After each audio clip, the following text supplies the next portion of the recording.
ଚାଲନ୍ତୁ ସାଙ୍ଗମାନେ ସାଣ୍ଡେ ସ୍ପେଶାଲ ଅଛି ମାଛରେ ଝୋଳଟି କରିବା।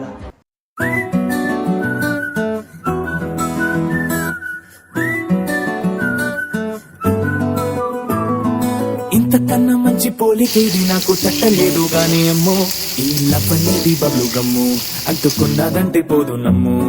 ముందు నుంచి అందరన్న మాటే గాని మళ్ళీ అంటున్నానే అమ్ము, ఇది చెప్పకుండా వచ్చే తుమ్ము ప్రేమ నా పలేవు నన్ను నమ్ము. ఎటగానే ఎదురు చూకి తగినట్టుగా నువ్వు బదులు చెబితివే, అరి దేవుడా దాని తలో పటే పిల్లడాంట దగ్గరై నన్ను చేర